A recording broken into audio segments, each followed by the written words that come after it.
તમામ નાગરિકોને વિનંતી છે કે કોઈ બી પ્રકારની પેટ્રોલ ડીઝલને લઈને સોશિયલ મીડિયા હોય કે વોટ્સએપના માધ્યમથી કે કોઈ બી ઓફિશિયલ જાણકારી વગર કોઈ બી પ્રકારની આ અફવાઓમાં આવીને ભાગદોડ કરવાની કોઈ બી પ્રકારની જરૂરિયાત નથી।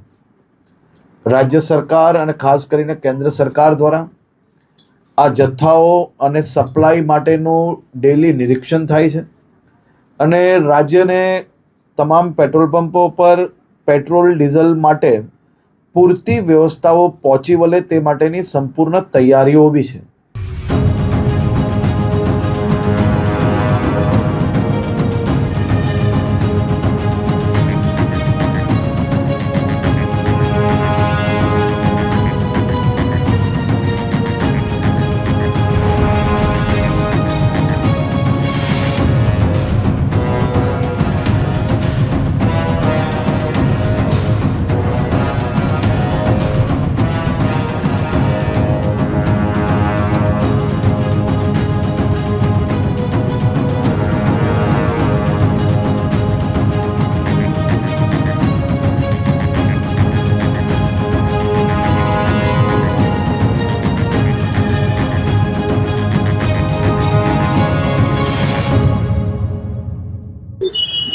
લોકોની ગેરસમજના કારણે કચ્છભરમાં અફરાતફરીનો માહોલ છે। ખાસ કરીને જે રવિ ટોકીઝ રોડ ઉપર પેટ્રોલ પંપ આવેલો છે, જેટલા પણ પંપ છે બધા પંપ ઉપર લાઈનો છે, કતારો લાગેલી છે, હજારો લોકો પંપ ઉપર ઉભેલા છે। ખાસ કરીને લોકોની ગેરસમજના કારણે કે પેટ્રોલ ડીઝલ નહીં મળે એના કારણે એક જ દિવસમાં બધું ભરાવી લઈએ, પણ રાજ્ય સરકાર અને કેન્દ્ર સરકાર કહી રહી છે કે પૂરતો પુરવઠો છે, કોઈને ડીઝલ પેટ્રોલ નહીં મળે એવું નથી, બધાને મળશે, પણ ધીરજથી કામ કરો। પણ લોકોને એક જ વસ્તુ છે કે પેટ્રોલ નહીં મળે તો જ્યાં કેન્દ્ર સરકાર કહે છે ને રાજ્ય સરકાર કહે છે કે પુરવઠો આવી જશે, મેક્સિમમ પંપ ઉપર વાત કરી તો કીધું રાત્રે બધી ગાડીઓ આવશે, પેટ્રોલ ડીઝલ બધું જ મળશે પબ્લિકને। ધીરજથી કામ લેવાની જરૂર છે। અત્યારે એ ડિવિઝન પીઆઈ પણ અહીંયા હાજર છે, એ ડિવિઝનનો સ્ટાફ કાયદો અને વ્યવસ્થા જાળવે છે।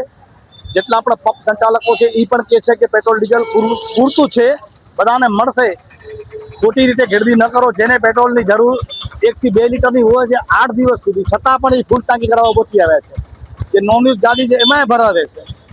તો તમે એવું નથી કે એક આવે ફૂલ ટાંકી કરાવી લીધી એટલે 2 મહિના હાલશે, એવું નથી, પાછે 5 દિવસ જરૂર પડવાની જ છે। તો શા માટે તમને જરૂર નથી છતાંય તમે પેટ્રોલ ભરાવવા આવ્યા છો? મેક્સિમમ પેટ્રોલ પંપ ઉપર હજારોની લાઈન છે, જેના કારણે તંત્ર દોડતું થઈ ગયું છે અને ગવર્મેન્ટને એમ લાગે છે કે ક્યાંક ને ક્યાંક અછત છે, પબ્લિકને પણ એમ લાગે છે અછત છે, પણ અછત કેન્દ્ર સરકાર એમ કહે છે કે અછત નથી। આપ જોઈ રહ્યા જે રીતે આ લાઈનો છે, આ લાઈનોની કોઈ જરૂર છે નહીં, બધાને પેટ્રોલ પૂરતું મળે છે, તો શા માટે આટલી બધી લાઈન કરી અને કાયદો અને વ્યવસ્થા દોરી રહ્યા છો? હવે આ પેટ્રોલ તો મળતું રહેશે, હા, પણ ખાલી મને લાગે છે કે અફવા ઊભી થઈ ગઈ પબ્લિકમાં, એનો રસ જામ્યો છે। તમને ક્યાંક ને ક્યાંક નથી લાગતું કે અફવાના કારણે તંત્ર દોડતું થઈ ગયું છે? એ અફવાથી જ આ બધું થાય છે, એવું કાંઈ લાગતું નથી।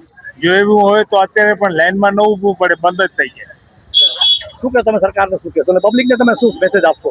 મેસેજ એ આપું છું કે અફવા છે, અફવા ઉપર ધ્યાન ન દે, રેગ્યુલર જે છે એ તો મળતું રહેશે।